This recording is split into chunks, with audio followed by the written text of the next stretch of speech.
Today I am going to discuss the topic urban flood. It is one of the most important topic in the recent times. You all might have witnessed urban flood in your day-to-day life. The main question is what is urban flood? Urban flood are the flood caused by intense or prolonged rainfall which has capacity to overwhelm the drainage capacity. When the channel capacity of drainage is full, the water flows in the outward direction which result in the urban flooding. Basically, urban flooding is a hazard which can transform itself into disaster. What is hazard? What is disaster? What is the difference between the two? Hazard is anything which has potential to bring damage to human life and property, whereas disaster is anything which has brought damage to human life and property. Urban flood result in major losses, so there is a need to have effective management of urban flood. Now let us have a look upon map of India showing the different cities facing the problem of urban flood. Almost each and every city of India is facing the problem of urban flood, whether it is Chandigarh, New Delhi, Jaipur, Bhopal, Indore, Bangalore, Pondicherry, Amravati, Bhubaneswar, Kolkata, Varanasi, and Allahabad. Each and every city has different problem and reasons for the problem which cause in urban flood. Now let's have a look upon the reason for the urban flood. There are three main factors which cause urban flood. These are meteorological, hydrological, and the human factor. Meteorological factor include heavy rainfall, cyclonic storm, and thunderstorm. I would like to give you an example of Hyderabad. Hyderabad in 2016 received 16 centimeter of water in a single day. In 2017, Hyderabad received 450% more rainfall as compared to average rainfall during that month or year. In the year 2019, Hyderabad received 62% more than the average rainfall. Hydrological factor include absence of overbank flow channel. That means when the drainage system doesn't have any embankment facility to stop the outflow of water, it results in the urban flooding. Human factor include poor solid waste management and the effect of urban heat island, the surface ceiling due to urbanization.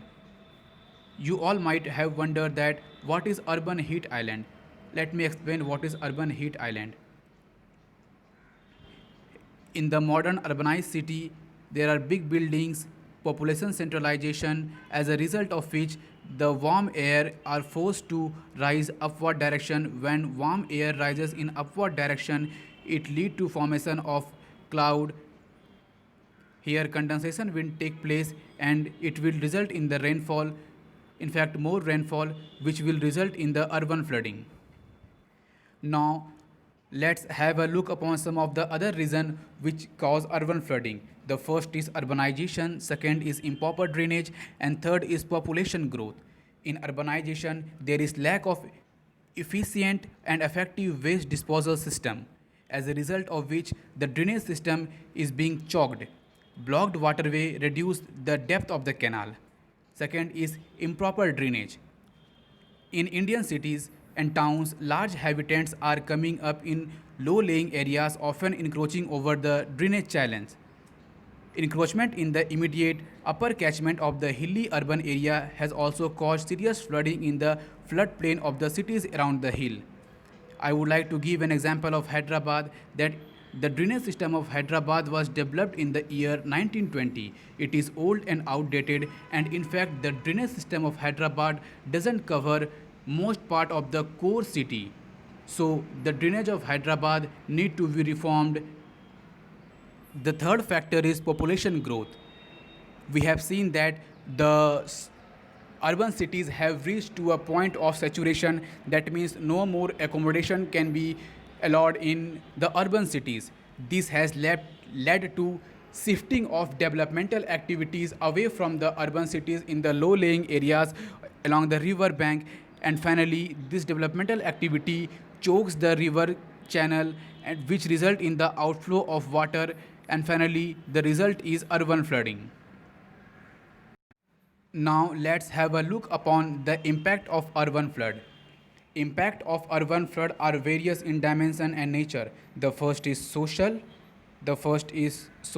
second is environmental, third is health related impact, fourth is communication, and fifth is economic impact. In social impact, there is loss of life and property. In environmental impact, imbalance of wetland and pollution. In health impact, injuries and waterborne disease. In communication impact, effect on transportation system and the telephone. And economical impact due to damage of goods and services. Now, let's have a look on way forward that how urban flood can be managed in the cities. First of all, there should be participation of all the stakeholders. That means the municipal corporation and the state cannot alone stop the urban flood in the cities. There should be more and more participation from the people, various civil societies, and the NGOs. Framework on a policy of wetland need a mission that mitigate flood risk and provide a pathway to water security. Now I would like to introduce one concept, that is the concept of sponge city. Sponge cities are those cities which absorb rainwater naturally and transfer this rainwater into the ground aquifers. So the concept of smart city and the sponge city can play a great role in avoiding urban flooding in the urban areas. What are the various governmental programs that government has undertaken to stop urban flooding?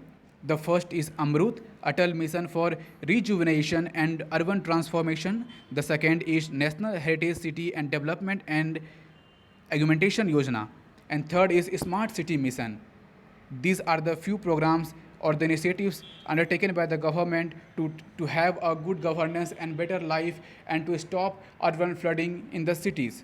So these are some of the measures which government should adopt, and these are the measures which government have adopted. So hope you all have understood the concept of urban flooding, the reason, challenges, and the way forward. Thank you.